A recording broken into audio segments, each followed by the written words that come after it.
बात उन दिनों की है जब श्री राम का अश्वमेघ यज्ञ चल रहा था।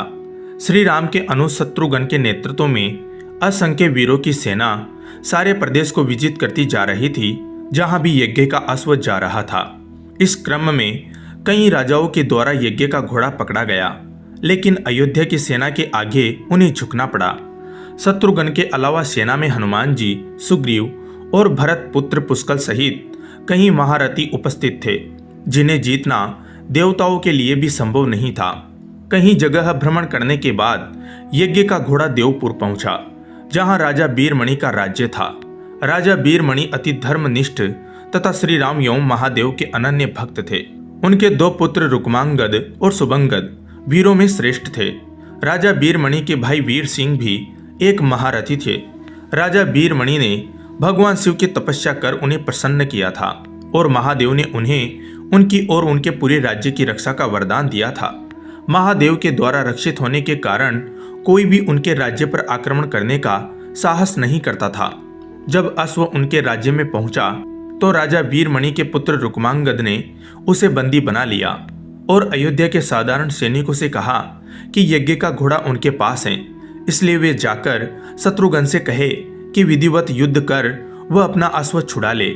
जब रुक्मांगद ने यह सूचना अपने पिता को दी तो वह बड़े चिंतित हुए और अपने पुत्र से कहा कि अनजाने में तुमने श्री राम के यज्ञ का घोड़ा पकड़ लिया है। श्री राम हमारे मित्र हैं और उनसे शत्रुता करने का कोई औचित्य नहीं है, इसलिए तुम यज्ञ का घोड़ा वापस लौटाओ। इस पर रुक्मांगद ने कहा, हे पिताश्री, मैंने तो उन्हें युद्ध की चुनौती भी दे दी है, अतः अब उन्हें बिना युद्ध के अश्व लौटाना हमारा और उनका दोनों का अपमान होगा। अब तो जो हो गया है उसे बदला नहीं जा सकता, इसलिए आप मुझे युद्ध की आज्ञा दे। पुत्र की बात सुनकर वीरमणि ने उसे सेना सुसज्जित करने की आज्ञा दे दी। राजा वीरमणि अपने भाई वीर सिंह और अपने दोनों पुत्र रुक्मांगद और सुबांगद के साथ विशाल सेना लेकर युद्ध क्षेत्र में आ गए। इधर जब शत्रुघ्न को सूचना मिली कि उनके यज्ञ का घोड़ा बंदी बना लिया गया है तो वह बहुत क्रोधित हुए एवं अपनी पूरी सेना के साथ युद्ध के लिए युद्ध क्षेत्र में आ गए। उन्होंने पूछा कि उनकी सेना से कौन अश्व को छुड़ाएगा, तो भरत पुत्र पुष्कल ने कहा कि तातश्री, आप चिंता न करें, आपके आशीर्वाद और श्री राम के प्रताप से मैं आज ही इन सभी योद्धाओं को मारकर अश्वों को मुक्त कराता हूँ। वे दोनों इस प्रकार बात कर रहे थे कि पवनसुत हनुमान जी ने कहा, राजा वीरमणि के राज्य पर आक्रमण करना स्वयं परमपिता ब्रह्मा के लिए भी कठिन है, क्योंकि यह नगरी महाकाल द्वारा रक्षित है। अतः उचित यही होगा कि पहले हमें बातचीत द्वारा राजा वीरमणि को समझाना चाहिए, और अगर हम न समझा पाए तो हमें श्री राम को सूचित करना चाहिए। राजा वीरमणि श्री राम का बहुत आदर करते हैं, इसलिए वे उनकी बात नहीं टाल पाएंगे। हनुमान जी की बात सुनकर शत्रुघ्न बोले कि हमारे रहते अगर श्री राम को युद्ध भूमि में आना पड़े, यह हमारे लिए अत्यंत लज्जा की बात है। अब तो जो भी हो, हमें युद्ध तो करना ही पड़ेगा। यह कहकर वे सेना सहित युद्ध भूमि में पहुंच गए। भयानक युद्ध छिड़ गया। भरत पुत्र पुष्कल सीधा जाकर राजा वीरमणि से भिड़ गया। दोनों अतुलनीय वीर थे। वे दोनों तरह तरह के अस्त्रों का प्रयोग करते हुए युद्ध करने लगे। हनुमान जी राजा वीरमणि के भाई महापराक्रमी वीर सिंह से युद्ध करने लगे। रुक्मांगद और सुबांगद ने शत्रुघ्न पर धवा बोल दिया। पुष्कल और वीरमणि में बड़ा घमासान युद्ध हुआ। अंत में पुष्कल ने वीरमणि पर 8 नाराज बाणों से वार किया। इस वार को राजा वीरमणि सह नहीं पाए और मूर्छित होकर अपने रथ पर गिर पड़े। वीर सिंह ने हनुमान जी पर कई अस्त्रों का प्रयोग किया, पर उन्हें कोई हानि न पहुंचा सके। हनुमान जी ने एक विकट पेड़ से वीर सिंह पर वार किया। इससे वीर सिंह रक्त वमन करते हुए मूर्छित हो गए। उधर शत्रुघ्न और राजा वीरमणि के पुत्रों में असाधारण युद्ध चल रहा था। अंत में कोई चारा न देखकर शत्रुघ्न ने दोनों भाइयों को नागपाश में बांध लिया।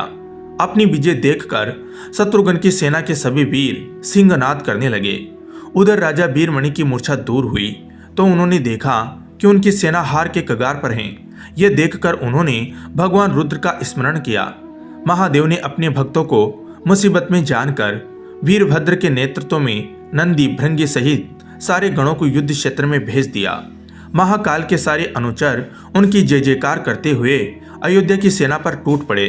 शत्रुघ्न, हनुमान जी और बाकी योद्धाओं को लगा कि जैसे प्रलय आ गया हो।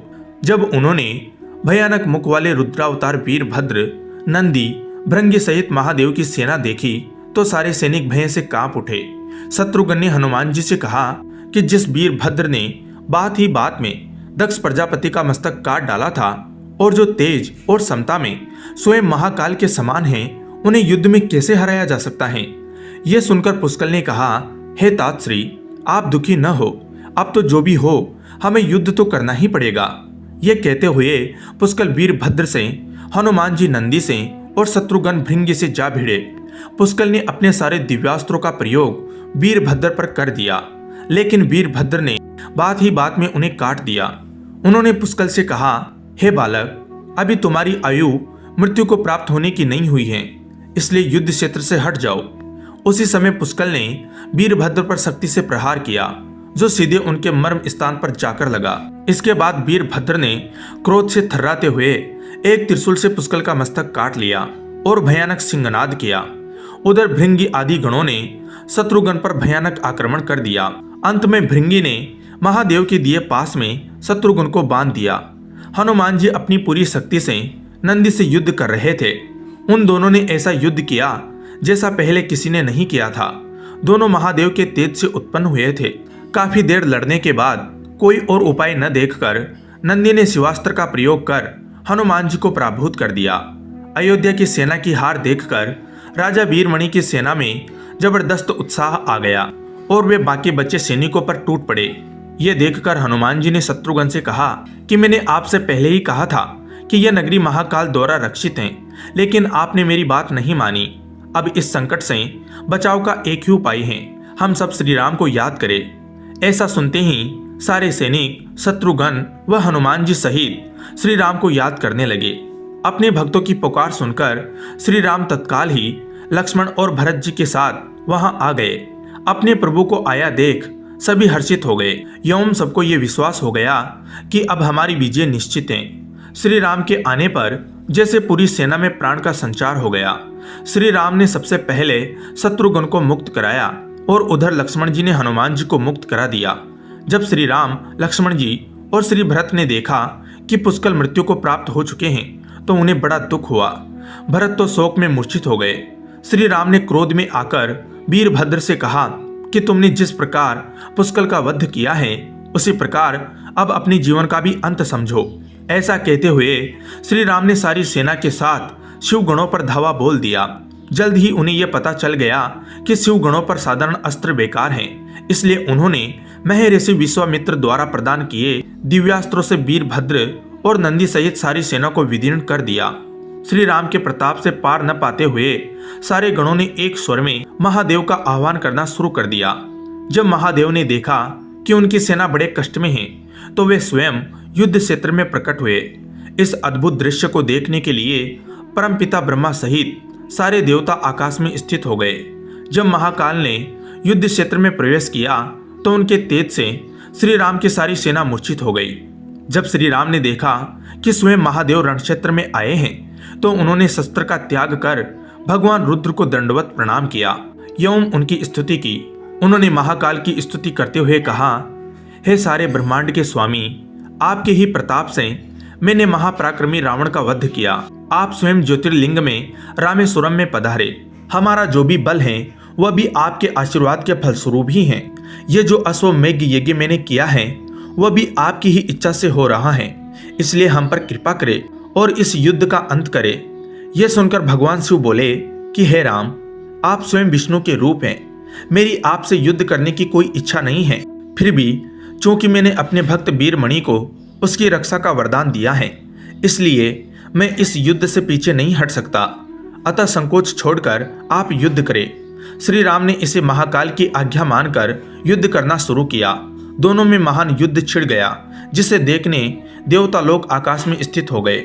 श्री राम ने अपने सारे दिव्यास्त्रों का प्रयोग महाकाल पर कर दिया, पर उन्हें संतुष्ट नहीं कर सके। अंत में उन्होंने पाशुपतास्त्र का संधान किया और भगवान शिव से बोले कि हे प्रभु, आपने ही मुझे यह वरदान दिया है कि आपके द्वारा प्रदत्त इस अस्त्र से त्रिलोक में कोई पराजित हुए बिना नहीं रह सकता। इसलिए हे महादेव, आपकी ही आज्ञा और इच्छा से मैं इसका प्रयोग आप पर ही करता हूँ।